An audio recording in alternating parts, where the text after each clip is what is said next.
मैं आपसे क्षमा चाहता हूँ क्योंकि मेरा जरा भाषण कर करके गला बैठ गया है।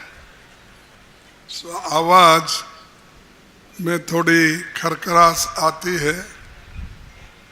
तो काय मराठी मला तेवढं चांगलं येत नाही जेवढं तुम्हाला येते।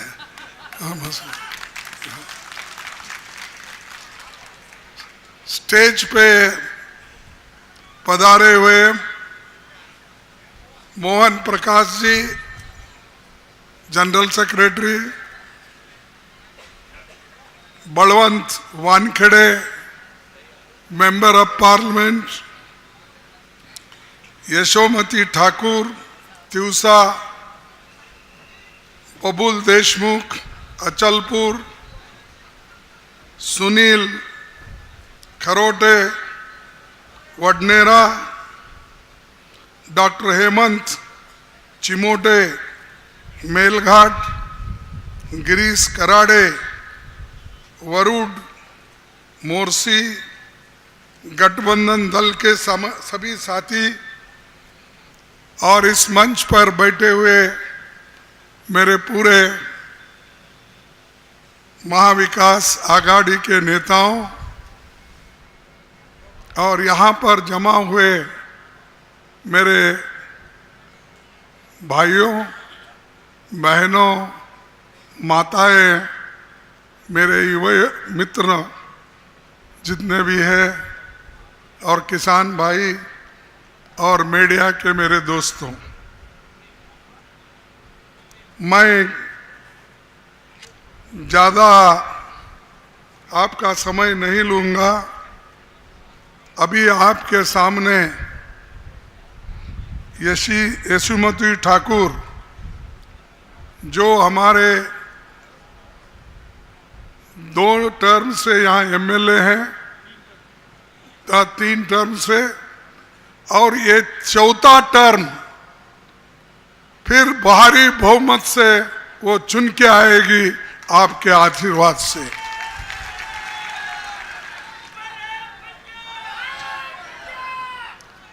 ये तो शेरनी है, किसी को डरती नहीं। हमारे पार्टी का कोई भी कार्यक्रम हो वो काम करती रहती है। और मैं उनको देखा जब दिल्ली में एक बहुत बड़ा आंदोलन चल रहा था, जब ईडी वालों ने पहला मुझे बुलाया, फिर वो नेशनल हेराल्ड केस में, फिर जब दूसरे 8 दिन के बाद हमारे नेता श्रीमती सोनिया गांधी जी को बुलाया, उस वक्त सब लोगों ने एक आंदोलन किया। उस आंदोलन में सबसे ज्यादा अगर कोई लड़ा और एक महिला होके हिम्मत करके आगे बढ़ी और मैं लोगों में सपट गया था तो मेरे को बाहर निकाल दी। यानी ऐसी एक महिला जो लड़ाकू है, तुम्हारे तरफ से काम करती है, उसको चुनना आपका काम है। काम करना उसका धर्म है। तो ये आपको समझना चाहिए। अब देखो, मैं पहले एक बात कहकर फिर हमारे राजकारण पे आता हूँ।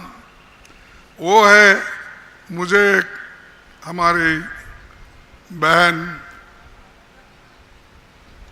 अपना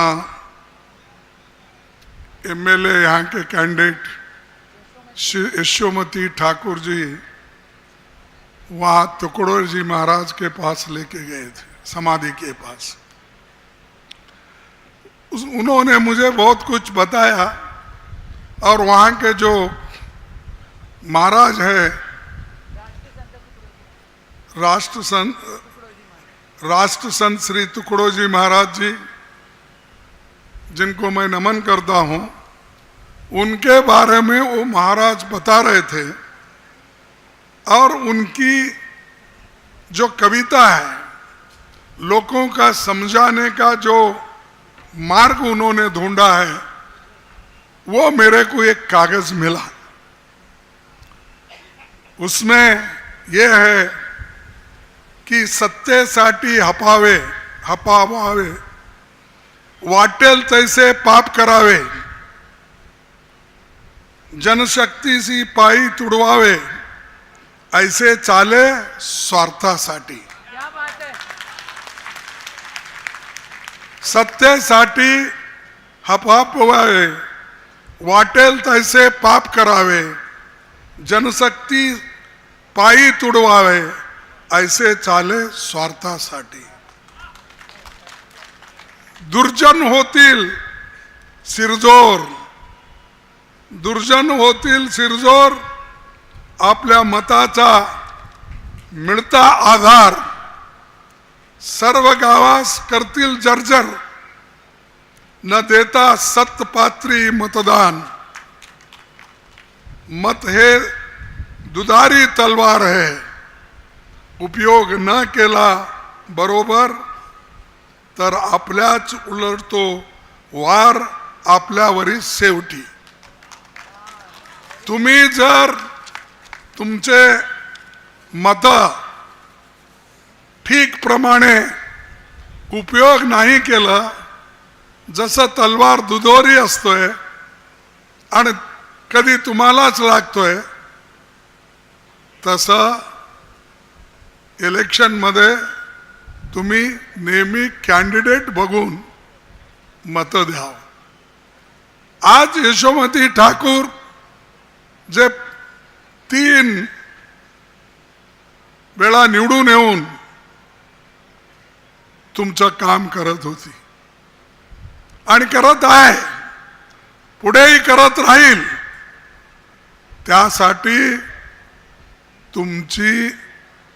तुमचा आशीर्वाद त्यांच्यावर पाहिजे, हे सांगण्यासाठी म्हणून मी इथं आलेलो आहे। आणि ती सगळ्यांना घेऊन एक करून चालणारी एक महिला आहे। मला वाटतं असे महिला फार कमी आहेत ह्या देशात आणि राजकारणात। पण तुम्हाला माहित आहे काही महिला कसं बोलतात, आमच्या वानखेडेला कसं बोलले म्हणून त्यांनी सांगत होते। ते म्हणत होते त्यांच्या भाषणात की इथं कोणीतरी एक मुलगी, मी मुलगी म्हणलं तर त्यांनी वाईट वाटून घेऊ नये, कारण मला आता 80 वर 3 वर्ष झाले मला, तर कोणी असं वाईट वाटून घेऊ नका। आणि मी मराठीत बोलू लागलो, कानडी आणि हिंदी सोडून।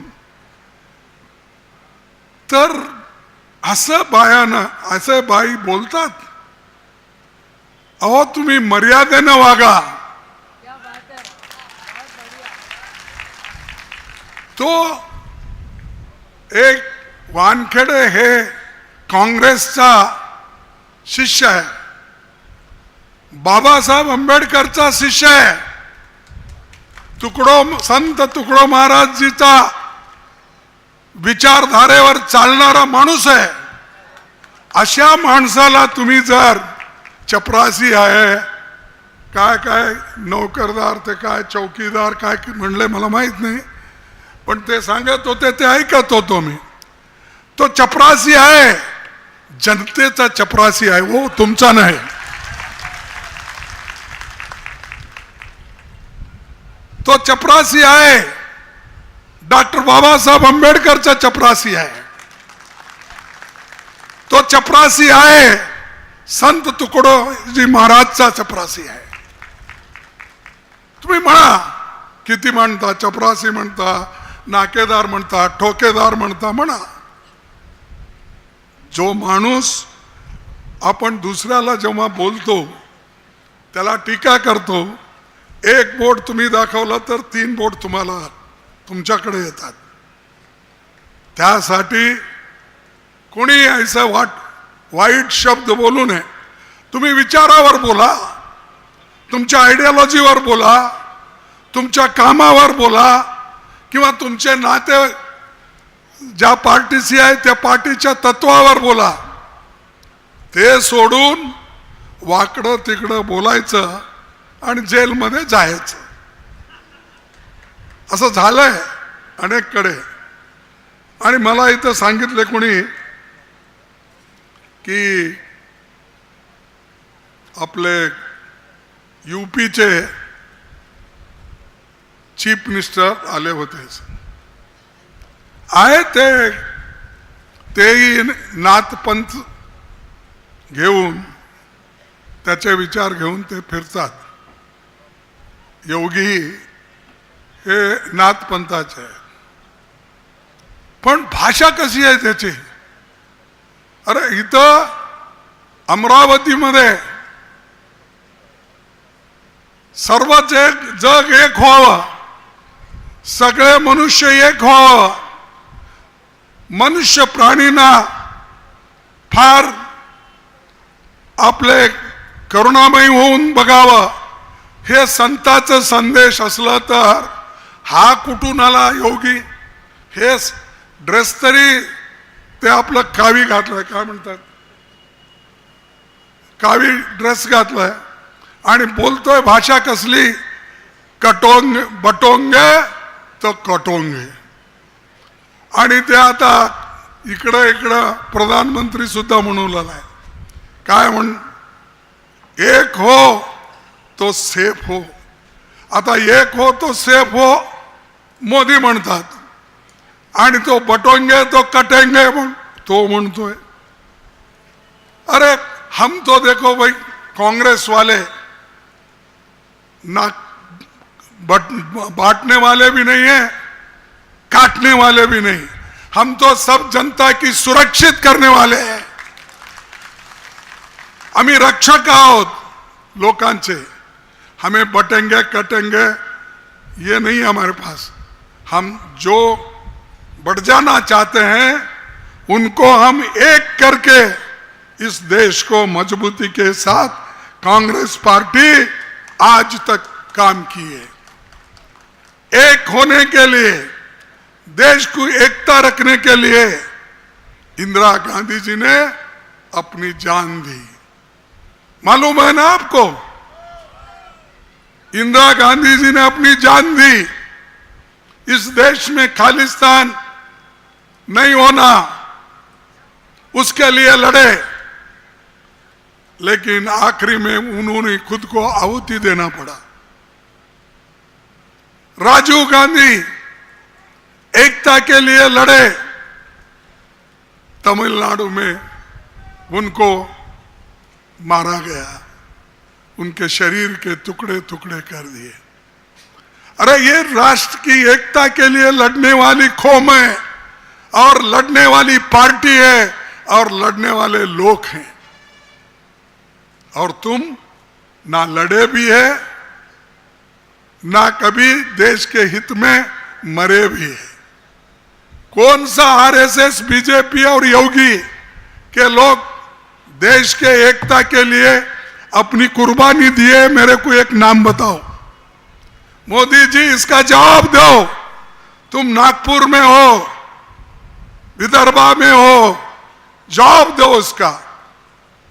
वो जवाब नहीं दे सकते, क्योंकि ये जनसंघ, अब बीजेपी और आरएसएस, ये कभी आजादी के आंदोलन में लड़े ही नहीं.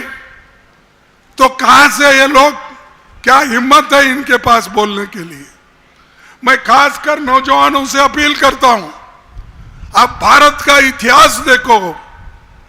आजादी के लिए किसने लड़ा, आजादी के लिए किसने कुर्बानी दी, आजादी के लिए कौन अपना प्राण अर्पण किया, वो देखिए.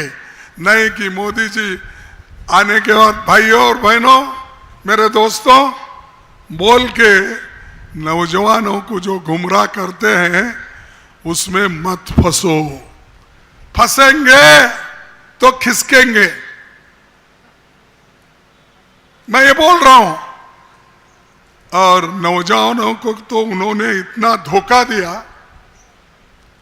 बोला पहले इलेक्शन में तो, मेरे भाइयों और बहनों, मैं विदेश में रखा हुआ काला धन लाकर 15-15 लाख रुपए तुम्हारे जेब में डालूंगा। ये मोदी जी ने कहा या नहीं कहा? अरे आपके पास जोशी ने, वो तो बहुत लोगों को मिला, इसका मतलब हो गया मिला। मोदी ने दिया। मेरे बहनों को भी पूछता हूं, दिया? काला धन लाकर 15 लाख भी नहीं दिया। ये तो झूठ है ना। दूसरा ये क्या है, जब यशोमती बोलती है तो आप लोग जोर से नहीं बोलते, जब मैं बोल रहा हूं तो तुम आहिस्ता बोलते हैं। सबक 2 करोड़ नौकरियां मैं दूंगा, ये किसने बोला? हर साल 2 करोड़, 10 साल में 20 करोड़, 21 साल में 22 करोड़। कहां है भाई नौकरी? मिले किसको 22 करोड़ नौकरियां? जिसको नहीं मिले वो सब हाथ उठाइए। महिलाओं को मिला शायद, आंगनवाड़ी में नौकरी मिली, आशा। देखो ये लोग ऐसा, ना तुम 15 लाख दिलाए, ना तुम 2 करोड़ नौकरी दिलाए, ना तुम किसानों को मैं उनकी आमदनी डबल करके दूंगा। अरे भाई डबल कहां करके दे? तो एमएसपी डबल करने की बात की है, नहीं की है। आज सोयाबीन की कीमत घट रही है, मदद नहीं कर रहे हो। कपास की दाम घट रही है क्योंकि 22 लाख बेल तुम बाहर के देशों से ऑलरेडी तुम अंदर लाए, क्योंकि यहां किसान की आमदनी घटे, कपास का जो कीमत है घट जाए। अब 22 लाख टन बाहर से आयात किया। क्यों? हमारे पास कपास पैदावार करने वाले लोग हैं, उनको बड़ी कीमत दो, उनको फायदा करो। वो सब छोड़कर उन्होंने बाहर से सोयाबीन तेल लाया, बाहर से वो कपास ला रहे। हर चीज जो मोदी कहते हैं किसानों के लिए वो उल्टा करते हैं। ये लड़ाई किसानों की भी है, और किसान जब तक मजबूत नहीं होगा, मैं कहूंगा कि किसान अकेले हो जाएगा। फिर बाकी एरिया में भी हमारे को खाने को भी नहीं मिलेगा। किसान पैदावार करता है तो सब लीडर खा के बैठते हैं मजे में। अगर किसान के आमदनी घट गई तो अपने बच्चों को नहीं पढ़ा सकता, अपने बेटियों की शादी नहीं कर सकता, अपना घर नहीं बना सकता।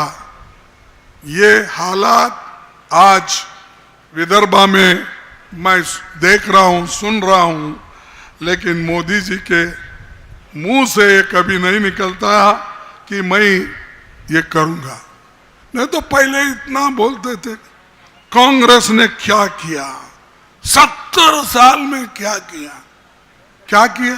हम कुछ किए, इसलिए तो मोदी साहब आप जिंदा है। अगर हम नहीं करते तो तुम प्राइम मिनिस्टर ही नहीं बनते थे। हमने संविधान को बचाया, लोकतंत्र को बचाया, इसीलिए तो आप आज जिंदा है। नहीं तो आज अगर संविधान नहीं होती, अगर लोकतंत्र नहीं होता, मोदी साहब आप इस देश के प्रधानमंत्री नहीं बनते थे। वो तो ध्यान में रखो। उसी लिए मैं बोल रहा हूं बार बार, संविधान बचाओ, लोकतंत्र बचाओ। ये अपने लिए है, किसी और के लिए नहीं है। क्यों अपने लिए? मैं ये कहूंगा कि अपने लिए इसलिए जरूरी है, अगर संविधान बचता है तो हम लोग लोकसभा में जा सकते हैं,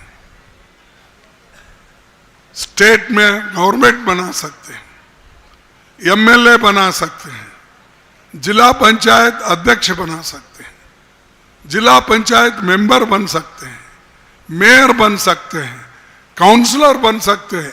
ये सब मुमकिन कब है? अगर संविधान सुरक्षित है तो मुमकिन है, नहीं तो नहीं। लेकिन मोदी जी इधर देख रहे नहीं। जिस हथियार से, जिस कॉन्स्टिट्यूशन से, उसके आधार पर उन्होंने प्रधानमंत्री बना, उसी को तोड़ने की कोशिश कर रहे, जड़ से निकाल फेंकने की कोशिश कर रहे, और आरएसएस उसके पीछे है। तो मेरे को आते आते मैं सोच रहा था, क्योंकि नागपुर एयरपोर्ट से गुजर रहा था, तो इधर आते वक्त सोच रहा था कि नहीं साहब, यहाँ पर 2-3 जगह योगी ने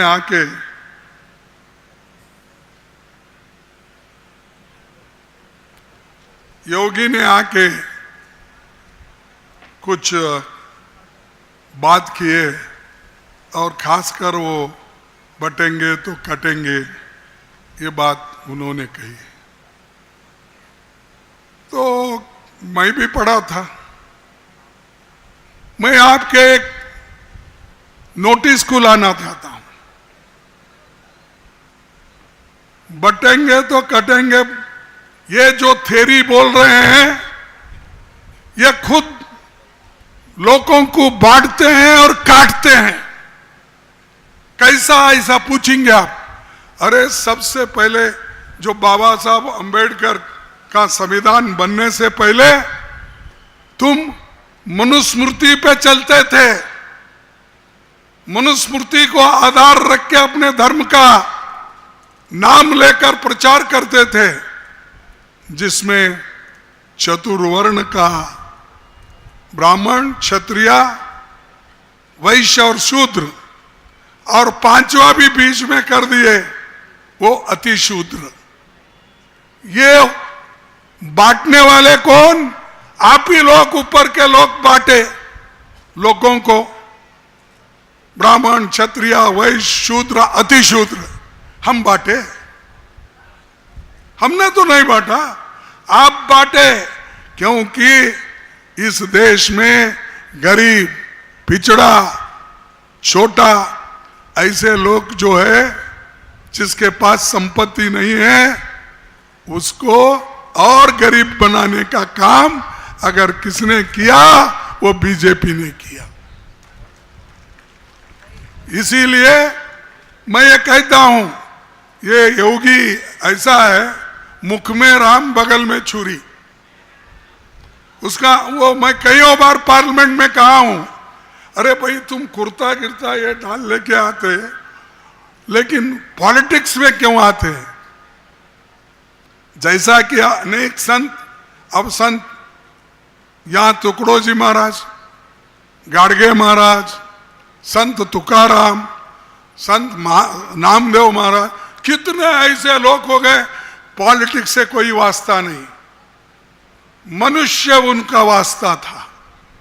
तो उन्होंने ऐसा करके देश की सेवा की, और जो अंधश्रद्धा थी लोगों में, जो लोगों में एक भ्रम था, और जो लोग हमेशा अंधश्रद्धा से कई चीजें करते थे, उस सब को अगर निकाला किसी ने, तो ये संतों ने निकाला।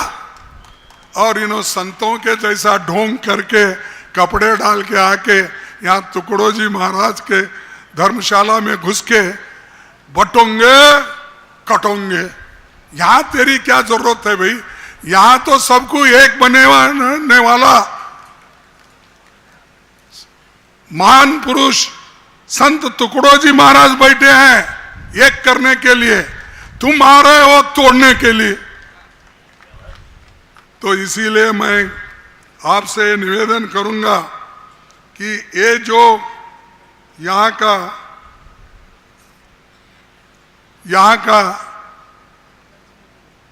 जो बड़े बड़े लोग हो गए, मैं नाम नहीं लेना चाहता हूं उतना, कि पंजाबराव देशमुख यहाँ से थे, सीडी देशमुख यहाँ से थे, और पहली महिला इस देश की बनी जो अमरावती डिस्ट्रिक्ट की प्रतिभाताई पाटिल।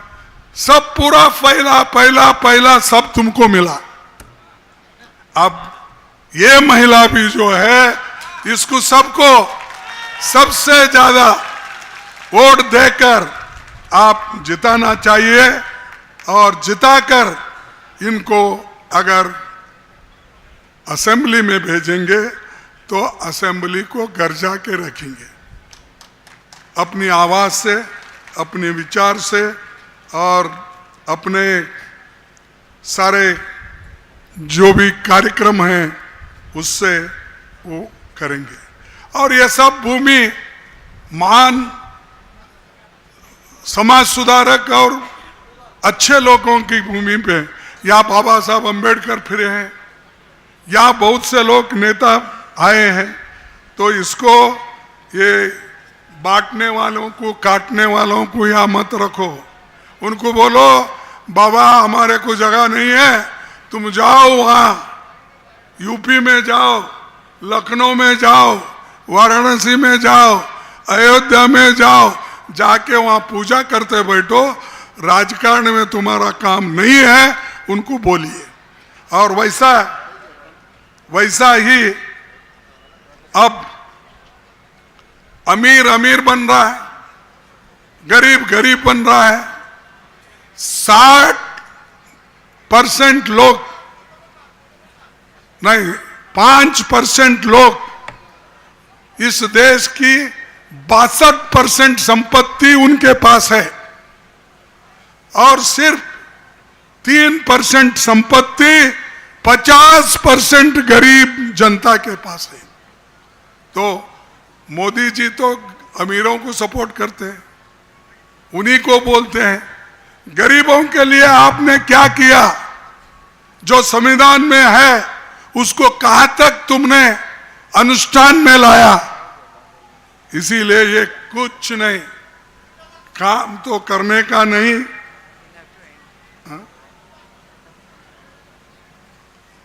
इसीलिए मैं आपसे विनती करूंगा, आप भारी बहुमत से, प्रचंड बहुमत से सभी उम्मीदवारों को, क्योंकि मैं इसलिए बोला यहाँ आया हूं, सभी हमारे महाविकास आघाड़ी के जितने भी मेंबर्स हैं, कैंडिडेट है, उनको जिताओ और हमारी सरकार महाराष्ट्र में आने दो।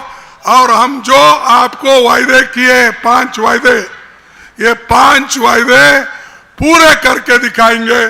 फिर वो 5 वायदों को मैं पढ़ना नहीं चाहता, क्योंकि पहले से ही आप लोग इसके बारे में सुन चुके हैं, आप लोग बताए ना, तो बताए हैं। तो तो इसीलिए मैं किसान को कर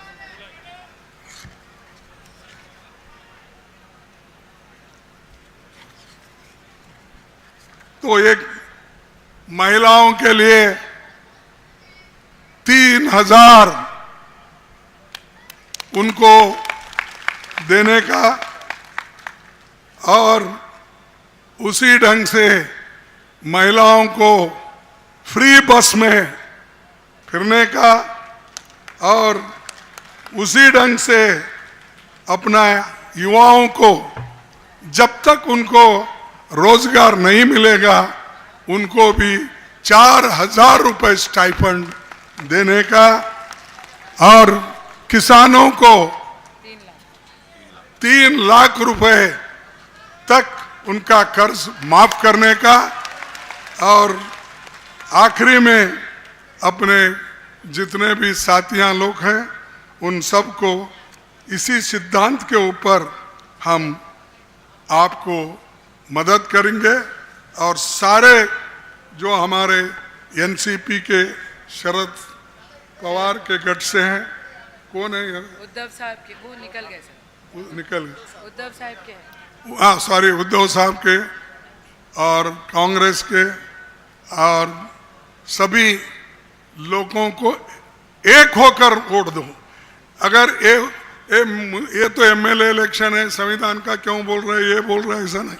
संविधान को मजबूत बनाना है तो आपको ये महाविकास आघाड़ी को मत देना चाहिए। इसीलिए मैं ज्यादा न बोलते हुए मेरे 4 शब्दों को समाप्त करता हूं, क्योंकि मुझे हेलीकॉप्टर में फिर नागपुर जाना, नागपुर से बम्बई जाना है। इसलिए मैं आपका क्षमा चाह के आप अपनी बात रखेंगे, आपका आशीर्वाद रखेंगे, ये मैं समझकर अपने को निवेदन करता हूं। मी जास्त सांगत नाही, हे जे सांगितलेलं आहे तुम्हाला थोडं आठवण राहील ना, 13 तारखेपर्यंत राहील आठवण। आमच्या आघाडीला मतं देणारे लोक अपने हात उठा।